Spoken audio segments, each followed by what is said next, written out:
Hello hello hello વિદ્યાર્થીઓ, સ્વાગત છે તમારું મારી ચેનલની અંદર. તો આજે છે શનિવાર, ચોથો શનિવાર છે, તો પણ અત્યારે હું સાંજે કેમ વિડીયો બનાવું છું? અત્યારે વાગે છે 8. તો એમાં એવું હતું કે ભાઈ નોકરી કરતા હોય તો ત્યારે તમારે ગમે ત્યારે કામ આવી શકે. તો આજે અમારે ચોથો શનિવારે રજા નથી ગવર્મેન્ટમાં, આજે ચાલુ હતું કેમ કે કલેક્ટર સાહેબનો હુકમ હતો કે આજે બધા આવવાનું છે, થોડું ઘણું કામ છે. તો એ રિલેટેડ બધાને આજે ઓફિસે જવાનું હતું. એટલે ઓફિસે ગયો હતો એટલે થાકી ગયો હતો, અને પછી થોડીક વાર આરામ કરીને મેં કીધું આરામથી સ્ટાર્ટ કરીએ. કાલે સન્ડે છે તો આજે લેટ સુધી વાંચશું તો કંઈ વાંધો નથી. એટલે હવે 8 વાગે મેં કીધું ચાલુ કરીએ, વ્લોગ બનાવવાનું સ્ટાર્ટ કરી અને બધાને બતાવે કે ભાઈ કઈ રીતના મેન્સની પ્રિપેરેશન ચાલે છે. તો હવે તો પહેલી વસ્તુ તો મારે મેન્સમાં રજા મૂકવી જ પડશે, કેમ કે હવે ભેગું થાય એમ નથી. કેમ કે આમને મેન્સ આવી હશે ને જતી પણ રહેશે. જોબ સાથે તો કોઈ પોસિબિલિટી મને ઓછી લાગે છે, કેમ કે પહેલી મેન્સ છે અને ખૂબ ઓછો સમય છે, બેઝિક છે. એટલા માટે મેં કીધું કોઈક પણ મારે મેન્ટરશિપ પ્રોગ્રામ પણ લેવો પડશે અને કંઈક પણ સારી દિશામાં તૈયારી કરવા માટે રજા પણ મૂકવી પડશે. તો હવે આ અઠવાડિયાની અંદર નેક્સ્ટ વીક પછી હું જુલાઈમાં કદાચ ફર્સ્ટ વીકમાં રજા મૂકી દઈશ, કેમ કે ઓફિસનું થોડુંક પેન્ડિંગ કામ હોય એ પતાવવું પડે. ડાયરેક્ટ તમે અડધેથી ઓફિસ મૂકીને જતા રહ્યો એ તમારી પણ એક માણસ ના કહેવાય. એટલે મેં કીધું ચાલો કંઈ વાંધો નહીં, મારું જેટલું પેન્ડિંગ કામ છે એ પછી કોઈને સોંપે તો વાંધો ના આવે. તો નેક્સ્ટ વીકથી રજા મૂકીને જવાનું છું. તો હવે પહેલી વાત તો મને ખબર હતી કે ભાઈ મારે કોઈ પહેલી વારમાં કરવી હશે તો કોઈ કોર્સ, કોઈ મેન્ટરશિપ પ્રોગ્રામ લેવો પડશે. તો હું તમને બતાવીશ કે મેં આજે કયો કોર્સ અથવા મેન્ટરશિપ પ્રોગ્રામ લીધો છે, પણ હું તમને બતાવીશ. ઓનલાઈન અત્યારે ધીરે ધીરે ચાલુ કર્યું છે થોડું થોડું. તો પહેલી વાત તો મેં એવું વિચાર્યું કે ભાઈ કોઈ કોર્સ લઈશ. અત્યારે માર્કેટમાં ઘણા બધા વિડીયો કોર્સને અવેલેબલ છે. તો વિડીયો કોર્સ લઈશ તો એમાં તો ખાલી શીખવાડશે કે ભાઈ પત્ર લખો આવી રીતના, પછી આવી રીતના ફોર્મેટ હોય ને એ આ ડેમો કોપી અને આન્સર રાઇટિંગ કરો. પણ મારે એવી ઈચ્છા હતી કે જો એવું બધું તો આપણે ખબર હોય કે એ તો યુટ્યુબમાંથી પણ કદાચ મળી પણ જાય, આપણે કોઈ પણ સર્ચ કરીએ તો. મેં કીધું કોઈક એવું મેન્ટરશિપ 1-to-1 જીપીએસસી મેન્સમાં તો ખૂબ જરૂરી છે. મેન્ટરશિપ ન મળે ત્યાં સુધી મને એવું છે કે ભાઈ મેન્ટરશિપ વગર તો તમે તમારો આન્સર ચેક કોણ કરશે, તમારો ગ્રોથ કોણ ચેક કરશે કે ભાઈ આ તમારું આ નબળું છે, આ વસ્તુ છે. તો મારા એક બે મિત્રોએ મને કીધું કે આવી રીતના જીપીએસસી બડી કરીને એક છે, એનું કામકાજ સારું છે. એમાં તમને જે ટોપર્સ હોય એ તમને મેન્ટર તરીકે આવે ને એવું બધું બેચ ચાલતું હોય છે. તો મેં એનો કોન્ટેક્ટ કર્યો અને બતાવી દઉં કઈ રીતના આખું છે એનું. તો જીપીએસસી બડી કરીને એક ઓનલાઈન એપ્લિકેશન છે. તો એમાંથી મેં અત્યારે તો ચાલુ કરી દીધું છે. ખૂબ એનું સારું કામકાજ લાગ્યું. મેં એમાં પહેલું તો આપણે જે અહેવાલ લેખન હતું ત્યાંથી સ્ટાર્ટ કર્યું છે, બરાબર. તો અહીંયાથી તો બેચીસમાંથી થઈને માસ્ટર મેન્ટરશિપ પ્રોગ્રામ કરીને છે. તો મને આનું કામકાજ એટલા માટે સારું લાગ્યું કે ડેલી ઇવોલ્યુશન, ડેલી તમારા ટ્રેક કરે ટાર્ગેટ્સ. હવે આજે લખવાનો ટાર્ગેટ આપ્યો હતો તો પૂરો થઈ ગયો છે કે નહીં. તો એમાં પછી આપણે એક ટેલિગ્રામ ગ્રુપ બનાવ્યું છે. તો એની અંદર તમારા બધાના આન્સર મૂકે અને એ આન્સર પછી ચેક કરે અને પછી તમને એના સજેશન આપે કે ભાઈ આન્સરમાં આ ભૂલ છે. મને ક્યાંક ને થોડીક સારી વસ્તુ લાગી તો મેં કીધું હું શેર કરીશ. અને હા, એ બધાને એમ થશે કે આ તમને ફ્રીમાં મળ્યું તો એવું કંઈ નથી. મેં પણ આના માટે ફી પે કરી છે, કેમ કે મને પણ એવું કંઈ નથી કે હું વિડીયો બનાવી દઈશ તો મને ફ્રીમાં મળી જશે. કેમ કે મારે ક્વોલિટી કન્ટેન્ટ જોતું હતું, એ મને મળવું જોઈએ ગમે ત્યાંથી. મેં કીધું મેં પહેલી ચોખવટ કરી કે મને ફીથી કોઈ વસ્તુ નથી, પણ મને પર્સનલ ગાઈડન્સ મળવું જોઈએ. ગમે એમ કરીને મને આ એક્ઝામમાં ક્રેક કરવી છે, હું ગમે ત્યારે ફોન કરી શકવો જોઈએ કે ભાઈ મને આ પ્રોબ્લેમ છે, આ મારો આન્સર છે, મને થોડીક સજેશન આપો, મને આ સૂઝતું નથી. તો એવી રીતના મેન્સ હોય ત્યારે નીકળે. તમે ડાયરેક્ટ આન્સર લખી નાખો અને પછી કહો કે આ મસ્ત લાગ્યો છે, તેવું નહીં. એટલા માટે મેં આ બેચ જોઈન કરવાનો મારો એક હતો. કેમ કે આવી બેચ તો બહુ ઓછા બહાર પડે કે ભાઈ તમને આટલું બધું તો એટેન્શન કોણ આપે. મેં કીધું ભાઈ ફીસ તો તમે તારે લઈ લેજો, પણ મને જોઈએ છે એક સારું મેન્ટરશિપ પ્રોગ્રામ. તો પછી એની અંદર અલગ અલગ વસ્તુ છે. તો આપણે આજે જોશું. એના વિડીયો લેક્ચર પણ ચાલુ થઈ ગયા છે. રોજ 8:30 વાગે હોય છે રેગ્યુલર. હવે હું બંધાઈ છું. હવે હમણાં તો અઠવાડિયા સુધી હું પહોંચી નથી શકતો, એટલે હું રેકોર્ડેડ જોઈ લઉં છું એના. પણ મને એક સારી વસ્તુ લાગી કે અલગ એસ્પેક્ટ કવર કરે છે. જેમ કે કોઈ દરેક સિલેબસને એક ટોપિકમાં ડિવાઈડ કરે અને પછી કહે કે ભાઈ આની અંદર કેવા કેવા એસ્પેક્ટ હોવા જોઈએ. અહેવાલ લેખન લખો તો અહેવાલ લેખનની જ વાત કરીએ તો અહેવાલ લેખનનું જ હમણાં લેક્ચર હતો. તો એ લેક્ચર હજી મારે થોડુંક જોવાનું બાકી છે. તો એની અંદર તમને આઈડિયા કે તમારો ઉદ્દેશ્ય શું હતો એ લખો. પહેલાં અલગ અલગ તમે શું બનીને જોવા ગયા છો. અહેવાલ માટે તમે ગીર નેશનલ પાર્કની મુલાકાત લીધી તો તમે કઈ રીતના ગયા છો એની અંદર. જેમ કે તમે ફેમિલી સાથે ગયા છો, તમે આરએફઓ તરીકે ગયા છો, તમે બિઝનેસ ટ્રીપમાં ગયા છો. તો અલગ અલગ એસ્પેક્ટ લખો તો તમારો આન્સર થોડુંક ડિફરન્ટ થાય. તો એ પણ મને વસ્તુ ગમી કે નહીં, આ વસ્તુ થોડીક એપ્લાય કરવા જેવી છે. અને તમારા આન્સરમાં તમને કહે. અને પહેલી વાર મેં ખરેખર આન્સર અહેવાલ લેખન વિશે પહેલાં મને લખવાનું કીધું, તમને જે પણ આઈડિયા આવે તમારી રીતના લખો. તો મેં લખ્યું. તો પછી મેં મારો જ આન્સર ચેક કર્યો તો એકદમ ભદ્દો આન્સર હતો. કંઈ પણ મેં કીધું મેં પણ આવું લખ્યું છે. પછી એના તરફથી ગાઈડન્સ મળ્યું કે આવી રીતના લખો તો વધારે ફાયદો થાય. પછી લખવા પછી જે ડેવલપમેન્ટ થાય એ ખૂબ સારું હોય છે.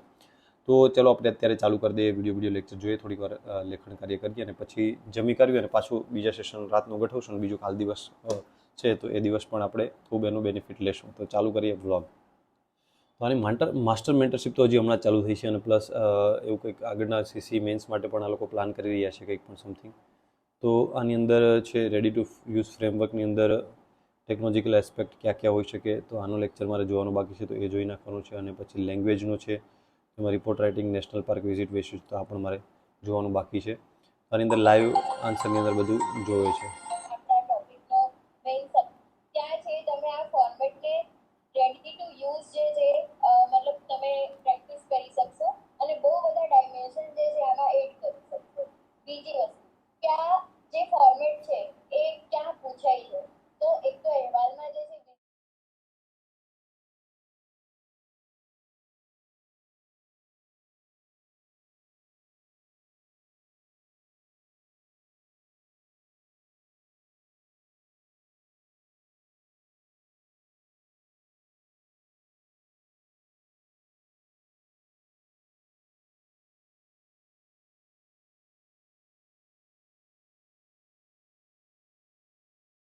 તો આ તો મારો પહેલો અહેવાલ, જેની અંદર ઘણી બધી ભૂલો હતી, જે મને પછી ખબર પડી કે ભાઈ આ ભૂલો ન થાય, સુધારવાની જોઈએ. પછી મેં પાછો અહેવાલ લખવાની ટ્રાય કરી અને પછી એ તો જો કે ડિજિટલ સ્વરૂપે મેં લખ્યો હતો, તો એમાં થોડું ઘણું ઇમ્પ્રુવમેન્ટ આવ્યું. સરસ મજાનું અહેવાલ એમ થયું કે ના લખ્યો એવું થઈ છે કે શોર્ટ એન્ડ સ્વીટ, અને કોઈ પણ વધારે ઇન્ફોર્મેશનની પ્લસ જેટલું આપણી પાસે ડેટા છે એમાંથી કઈ રીતના બનાવવું એ પણ થયું.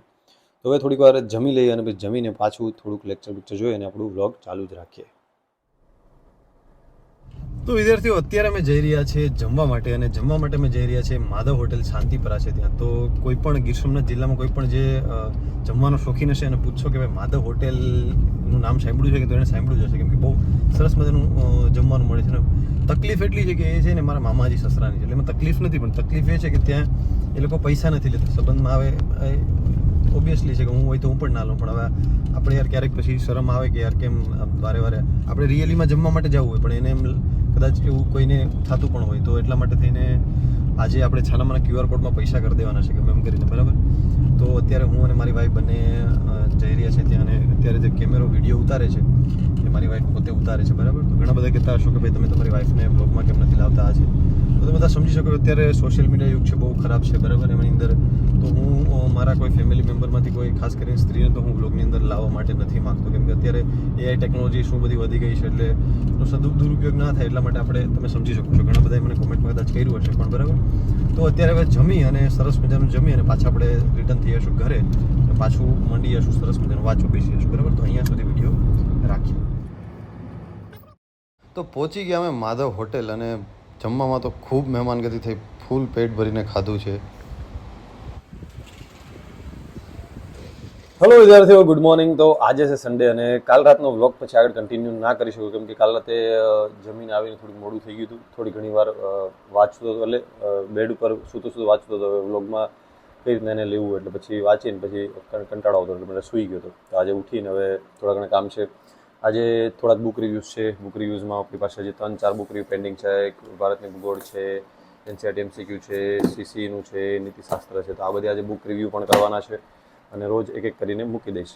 અને પછી બીજું કામ છે એ છે થોડુંક વાંચવાનું છે. આજે વાંચવામાં સબ્જેક્ટમાં જે છે, પહેલાં તો ગુજરાતી. મારો એવી ઈચ્છા છે કે DYSO મેન્સ આવે, એટલે મારે મેન્સ તો નથી, પણ DYSO મેન્સ સુધીમાં એક એવું વિચારું કે DYSO મેન્સનું પેપર હું ગુજરાતીનું છે એ આપી દઉં, એટલે ગુજરાતી પેપરની સંપૂર્ણ તૈયારી કરી લઉં. સાથે સાથે GS 1 અથવા 2માંથી કોઈ પણ એક પણ કરી લઉં, એટલે ત્યાં સુધીમાં પ્રેશર બનાવી રહી તો થઈ જાય એમ.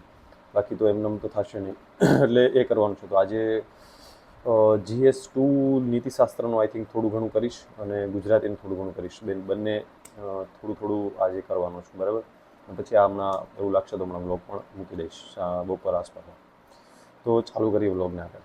તો આજે સૌપ્રથમ તો આપણે કરશું થોડાક એડિટોરિયલ્સ, ગુજરાતી એડિટોરિયલ્સ વીકલી છે કમ્પાઇલેશન, તો એ થોડુંક કરશું, બરાબર. અને ઘણાને હોય કે ક્યાંથી એડિટોરિયલ્સ તમે કરો છો આ બધી, તો તમને અત્યારે ઘણી બધી ચેનલ મળી હશે. હું તમને 2-3 ચેનલના નામ આપીશ, એવું કે એમ નહીં કે એક ચેનલ અમુક પેઇડ છે, અમુક ફ્રી છે.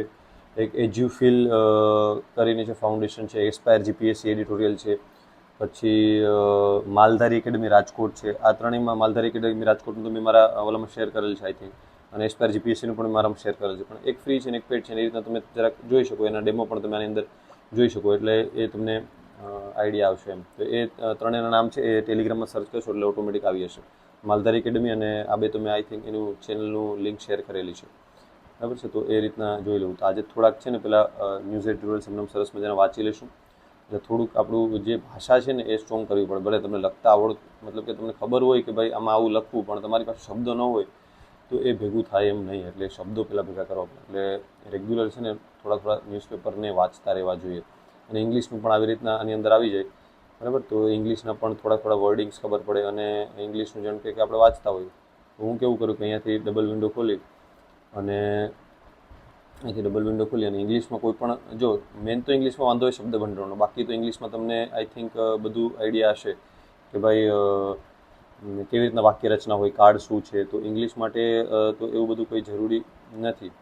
ઇંગ્લિશ માટે શબ્દ ભંડોળ આપણે ખબર ન હોય વધારે પડતી, તો એના માટે આપણે ગૂગલ ટ્રાન્સલેટ કરીને છે એમાં ડાયરેક્ટ સર્ચ કરી લેવાનો, અથવા તો ડાયરેક્ટ એ સેન્ટેન્સનું અથવા તો એનો સ્ક્રીનશોટ પાડીને જેમાં અપલોડ કરી શકો. ત્યારે સારી સુવિધા છે આપણી પાસે. ગૂગલ ટ્રાન્સલેટનો ઉપયોગ કરી અહીંયા વર્ડ નાખવાનો કે ભાઈ શું છે, તો એ ડાયરેક્ટ નાખી દેવાનું કે વર્ડ ન સમજાય તો. એટલે અહીંયાથી તમે ડાયરેક્ટ ડબલ સેટથી કરી શકો. તો તમે બુકમાંથી વાંચો તો ડાયરેક્ટ ફોનમાં તમે ગૂગલ ટ્રાન્સલેટ વાપરી શકો. આવી રીતના તમે કરી શકો, બરાબર. આજે આપણે થોડીક વાર એડિટોરિયલ કરશું, પછી આપણે કરશું લોકસેવામાં નીતિશાસ્ત્ર. હા, લોકસેવામાં નીતિશાસ્ત્ર છે, લોકસેવામાં નીતિશાસ્ત્ર, લોક પ્રશાસન અને શાસન, એના માટે કોઈ બુક જો સજેસ્ટ કરવી હોય, મારી પાસે એક સરસ મજાની બુક છે, બરાબર. આ તમને હું બતાવી દઉં. આનો રિવ્યૂ મારે કરવાનો બાકી છે. ઘણા ટાઈમથી અમારી પાસે બુક છે, પણ મેં રિવ્યૂ કર્યો નથી હજુ, કેમ કે મારો આનો ઉપયોગ નહોતો, એટલે મને ખ્યાલ નહોતો કે બુક કેવી છે, શું છે. હવે જ્યારે આપણે કરવાનું હોય મેન્સ માટે પ્રિપેરેશન, તો હવે આની જરૂર ક્યાંક ને ક્યાંક પડે. એટલે તો હું થોડું વાંચવાનું ચાલુ કર્યું છે.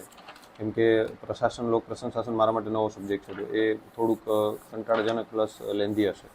તો આમાંથી હું હવે થોડું રોજે એવું મને લાગશે ત્યાં સુધી કરીશ, બરાબર. યુનિટી પબ્લિકેશનનું છે, શિવાંગ બોર અને એના દ્વારા લખાયેલું છે, બરાબર. તો આજે ચાલુ કરી દઈએ આપણે થોડુંક હવે વાંચીએ, અને પછી પાછું આપણે એવું હશે તો હમણાં બ્લોગ્સને પણ અપલોડ કરી દઈશ.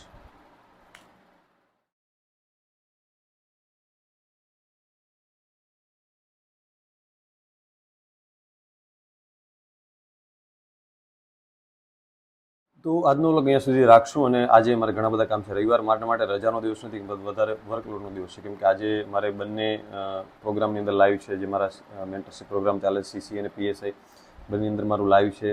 પછી બુક રિવ્યૂઝ કરવાના છે, વાંચવાનું છે. એટલે આજનો દિવસ જોબ કરતાં પણ વધારે બિઝી છે. એને કરતાં જોબ એ જેવું સારું કે ભાઈ 10, 10:30થી 6 વાગ્યા સુધી છૂટી તો જઈએ, આની અંદર તો આખો દિવસ છે.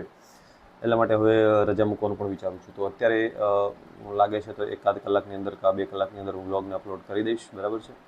બાકી મળીએ નેક્સ્ટ વ્લોગની અંદર. હવે રેગ્યુલર એવું હશે તો વ્લોગ લાવતો રહીશ, ભલે જે પણ માહિતી હોય આપતો રહું. કે ઘણીવાર એવું થાય કે વ્લોગ આપું, પણ એમ થાય કે શું ખાલી વાંચતો હોય તેનો વ્લોગ તો દર વખતે એને જ થઈ જાય છે, એમ કે ભાઈ વાંચું છું, કંઈક નવું હોય ત્યારે એમ. પણ હવે પણ જે હશે રેગ્યુલર એવું હશે તો વ્લોગ્સને મૂકતો રહીશ. થોડી ભલે 5 મિનિટનો થાય, પણ એવું મને લાગે છે કે તો તમારા બધાને થોડું કનેક્ટિવિટી જળવાઈ રહે આપણી. અને કંઈ પણ હોય તો કમેન્ટ બોક્સમાં જણાવજો. આપણો નંબર પણ એકાદા વ્લોગની નીચે અથવા તો એકાદા ક્યાંક મેં આપેલો જ છે, તેમાંથી મને કોન્ટેક્ટ કરી શકો છો વોટ્સઅપમાં, બરાબર. તો મળીએ નેક્સ્ટ વ્લોગની અંદર. ટાટા.